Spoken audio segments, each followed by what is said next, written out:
Sur les traces de Darwin est un jeu pour 2 à 5 joueurs à partir de 8 ans pour des parties d'environ 30 minutes. Dans Sur les traces de Darwin, vous êtes des naturalistes. 20 ans après la première expédition de Charles Darwin autour du monde pour étudier les différentes espèces, il fait appel à vous pour repartir en expédition à bord de son bateau, le Beagles, pour récolter des informations supplémentaires afin de pouvoir terminer la rédaction de son livre sur l'origine des espèces.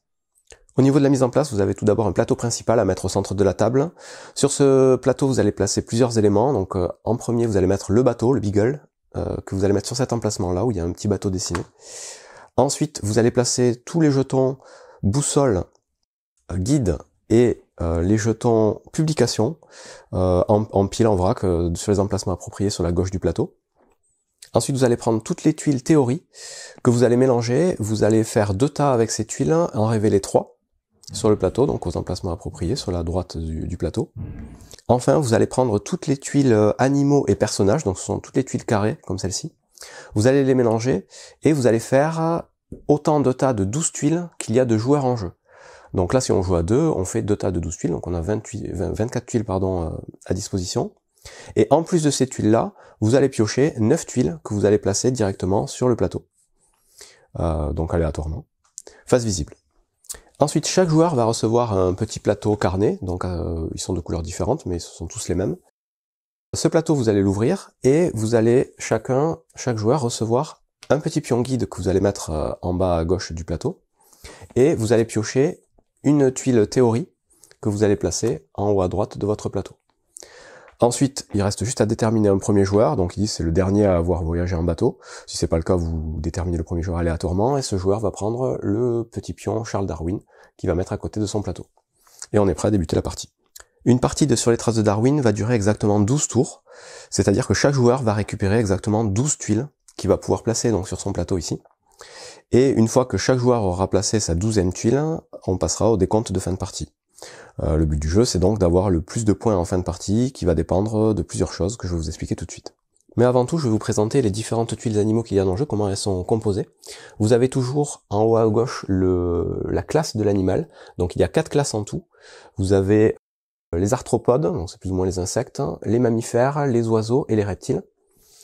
Ensuite, vous avez une couleur et un continent qui est écrit juste à côté de la même couleur. Ça correspond donc aux écosystèmes de ces animaux. Donc vous avez là aussi 4 écosystèmes, Amérique, Afrique, Asie et Océanie. En bas à droite de chaque tuile, vous avez des bonus que vous allez pouvoir gagner, que je vais détailler tout à l'heure. Et de temps en temps, en bas à gauche, vous avez un petit symbole de couronne qui correspond aux animaux emblématiques. Pour les tuiles personnages, ça se présente de la même façon. Donc vous avez une couleur et le type de tuile, donc personnage, le nom du personnage et un bonus à gagner qui est inscrit en bas à droite. Donc vous avez à chaque fois évidemment le nom des animaux en français et en latin. Vous remarquerez que sur le plateau personnel de chaque joueur, vous avez 3 emplacements pour les personnages, donc vous ne pourrez jamais avoir plus de 3 personnages. Vous avez que 2 emplacements pour les guides, donc vous ne pourrez jamais avoir plus de 2 guides au même moment. 5 emplacements pour les boussoles en bas à droite, idem, vous ne pourrez jamais dépasser 5. Et ensuite, vous avez des emplacements pour placer donc les différentes tuiles animaux. Et là, vous voyez qu'elles sont rangées donc en ligne par les différentes classes d'animaux, donc les oiseaux, les mammifères, les reptiles et les arthropodes, et en colonne par écosystème. Donc l'Amérique, l'Afrique, l'Asie et l'Océanie. Le tour d'un joueur va consister à récupérer tout d'abord une tuile sur le plateau principal, qu'il va placer dans son plateau personnel. Ensuite, il va avancer le bateau. Et enfin, il va remettre une tuile à l'endroit où il en a pris une. Ensuite, ça passe au joueur suivant, qui fait de même, et ainsi de suite, jusqu'à ce que tout le monde ait placé 12 tuiles sur son plateau. Pour récupérer une tuile, vous allez avoir le choix entre les 3 tuiles qui sont face à la position du bateau. Donc ici, le bateau est ici, j'ai le choix entre ces 3 tuiles. Vous choisissez celle que vous voulez, vous la récupérez, et vous la placez sur votre plateau personnel, à l'endroit approprié. Donc vous faites correspondre les symboles. Une fois que vous avez fait ça, vous allez devoir faire avancer le bateau, et pour ça, vous allez le faire avancer d'autant de cases que la distance qui va séparer la tuile que vous avez prise du bateau. Donc ici, par exemple, la tuile, elle était à 2 cases du bateau, donc je vais avancer mon bateau de 2. 1, 2. Si jamais j'avais pris cette tuile-là, j'aurais avancé que de 1, si j'avais pris cette tuile-là, j'aurais avancé de 3, tout simplement. Une fois que vous avez fait ça, vous prenez une tuile pour remplacer la tuile que vous venez de prendre, et c'est au joueur suivant. Dès que vous placez une tuile sur votre plateau, vous gagnez tout de suite le bénéfice inscrit en bas à droite de la tuile. Donc si c'est des points de victoire, ce sera compté en fin de partie, donc vous en tenez pas compte. Les petits parchemins, c'est la même chose, les cartes c'est pour la fin de partie, ça va être des multiplicateurs de score. Par contre, si vous avez le petit symbole de guide, vous pouvez prendre tout de suite un jeton guide de la réserve et le rajouter sur votre plateau personnel, si vous n'en avez pas déjà deux. Si jamais vous avez le symbole de boussole, même principe, vous allez prendre un jeton boussole de la réserve et le placer sur votre plateau personnel si vous n'en avez pas déjà 5. Et si vous avez un symbole emblématique, d'animaux emblématiques, tout de suite vous récupérez le pion Charles Darwin au joueur qui le possède. Si c'est vous qui l'avez déjà, rien ne se passe. Une petite précision, à chaque fois que vous devez récupérer un jeton guide alors que vous en avez déjà 2, ou un jeton boussole alors que vous en avez déjà 5, ça ne vous empêche pas de prendre l'animal correspondant et de le placer sur votre plateau. C'est juste que vous ne prenez pas le jeton correspondant au bonus. Les tuiles personnages, quant à elles, ça marche de la même façon, sauf qu'à chaque fois, elles vont avoir 2 petits bonus au lieu d'un. Donc dès que vous la gagnez, vous récupérez ce qui est marqué. Donc celle-ci, par exemple, ce sera 2 jetons guides. Les jetons guides, justement, ils vont servir au début de son tour à faire une des 2 actions au choix inscrites sur le plateau. Donc vous pouvez, au début de votre tour, dépenser un jeton guide, en le remettant dans la réserve, pour soit avancer ou reculer le bateau d'une case, pour pouvoir vous permettre d'accéder à d'autres tuiles que celles que vous devriez avoir normalement, soit laisser le bateau à sa place et défausser toutes les tuiles qui sont disponibles pour en piocher 3 nouvelles. Au moment où vous allez placer votre tuile sur votre plateau personnel, il y a 2 choses qui vont pouvoir se produire en fonction de l'endroit où vous allez placer vos tuiles.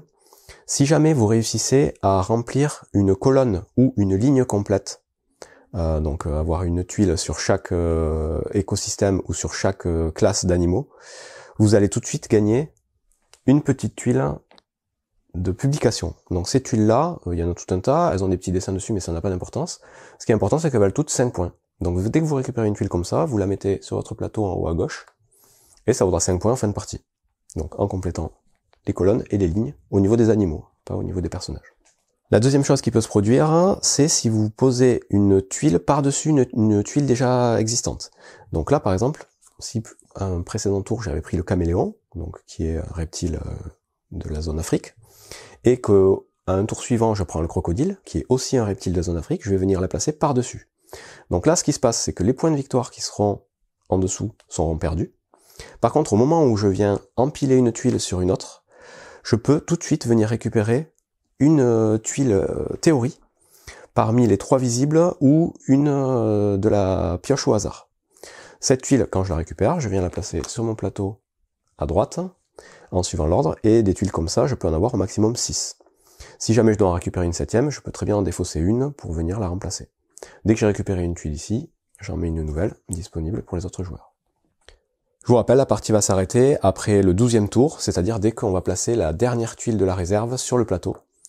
Et chaque joueur aura 12 tuiles sur son plateau personnel.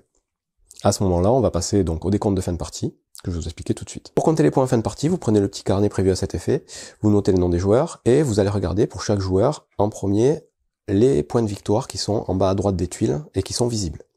Donc ici, vous voyez, vous avez 2, plus 1, plus 3, vous le marquez ici. Ensuite, vous allez regarder les petits icônes, toujours en bas à droite des tuiles, de cartes, ou de parchemins. Vous allez les compter, et vous allez multiplier ce nombre par le nombre de boussoles que vous avez dans votre réserve en bas à droite. Et ça va vous donner aussi un certain nombre de points.